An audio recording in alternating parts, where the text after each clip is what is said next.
नमस्कार दोस्तों, मेरे इस यूट्यूब चैनल में आप सभी का स्वागत है। आज हम लोग कुछ शब्द पर बात करेंगे।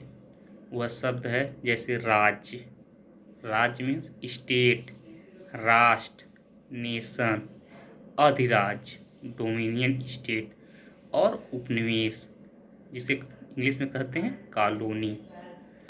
जैसे हम लोग सामान्यतः जो शब्द सुनते हैं राज्य, किसी देश के विभिन्न प्रांतों को हम लोग राज्य सामान्यतः कह देते हैं, लेकिन वह राज्य संविधान, राजनीति शास्त्र या नागरिक शास्त्र की भाषा में इसे प्रांत कहा जाता है। जबकि राज्य जो होता है वो राज्य एक देश के समतुल्य होता है।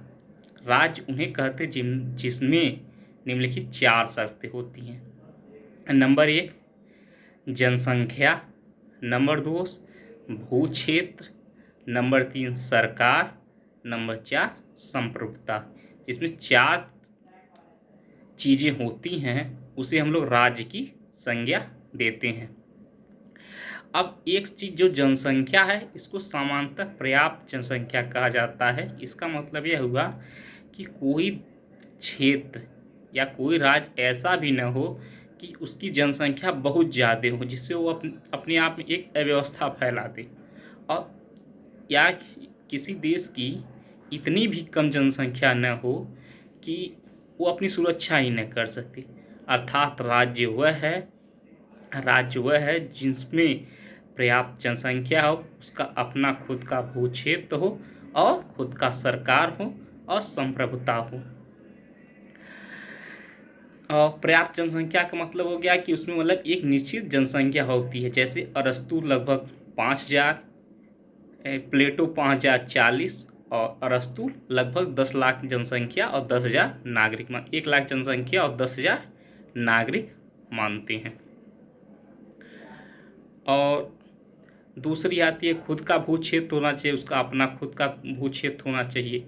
तीसरे पे सरकार, अर्थात वहाँ के निवासी जो हैं वो खुद अपना शासन चलाते हों। और चौथे में संप्रभुता। संप्रभुता का अभिप्राय यह है कि वह देश आंतरिक रूप से और बाह्य रूप से सभी निर्णय लेने के लिए स्वतंत्र हो, अर्थात उसका खुद का कानून हो, तो उसे हम राज्य कहते हैं। जैसे हमारा देश राज्य कब बना? हमारा देश भारत 26 जनवरी 1950 के बाद 1950 से राज्य बना। और दूसरे स्तर में आता है राष्ट्र। राष्ट्र क्या है? राष्ट्र सामान्यतः एक भावना होती है। भावना कहने का मतलब यह हुआ कि हमें उस किसी भू क्षेत्र में वह भावना जो हमें बांधे रखती है, वही राष्ट्र होता है। अब वहाँ राष्ट्र का मतलब, राष्ट्र में यह आंतरिक रूप से बाह्य रूप से स्वतंत्र होना या न होना ये मतलब नहीं है। हम स्वतंत्र हैं नहीं हैं, लेकिन हमें अपने लोगों के प्रति एक लगाव रहता है। वही भावना हमको राष्ट्र के प्रति जगाती है और इसलिए इसको उस क्षेत्र को हम लोग राष्ट्र कह देते हैं। अर्थात इसका मतलब यह हुआ कि वह क्षेत्र जहाँ जनसंख्या हो, उसका भू क्षेत्र हो और उसमें सरकार हो सकती है, सरकार भी हो सकती है, लेकिन वहाँ संप्रभुता नहीं होगी। अर्थात राष्ट्र, ऐसा राष्ट्र जिसमें संप्रभुता होती है और राज्य कहलाता है।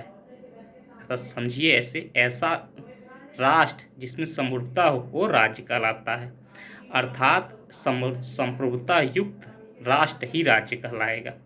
राज्य और राष्ट्र में यही अंतर है कि राज्य में संप्रभुता होती है और राष्ट्र में संप्रभुता नहीं होती है।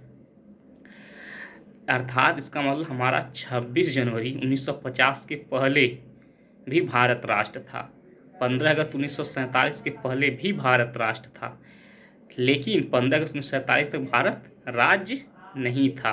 भारत राज्य बनता है 26 जनवरी 1950 को। और अब एक टर्म आता है अधिराज्य। अधिराज्य वह होता है ऐसा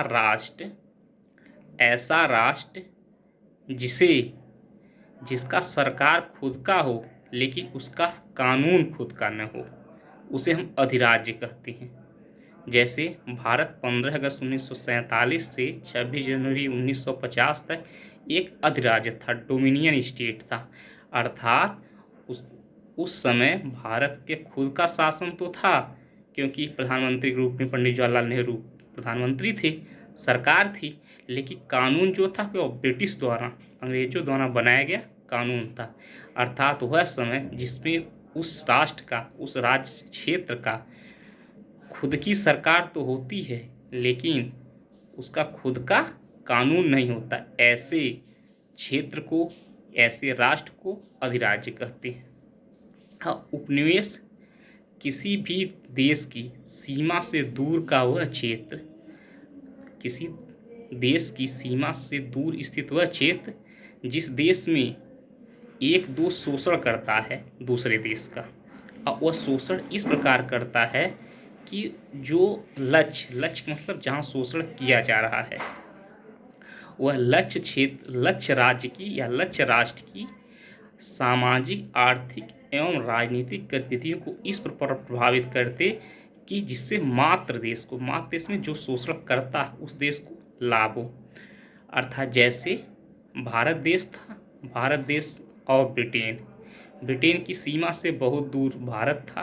भारत की सामाजिक, आर्थिक, राजनीतिक गतिविधियों को अंग्रेजों ने अपने अनुसार इस प्रकार किया जिससे जो हमारा लक्ष्य राष्ट्र है अर्थात भारत का शोषण हो रहा था और ब्रिटेन शोषण कर रहे थे, और जिससे इनके शोषण से ही वो अमीर और अमीर होते जा रहे थे।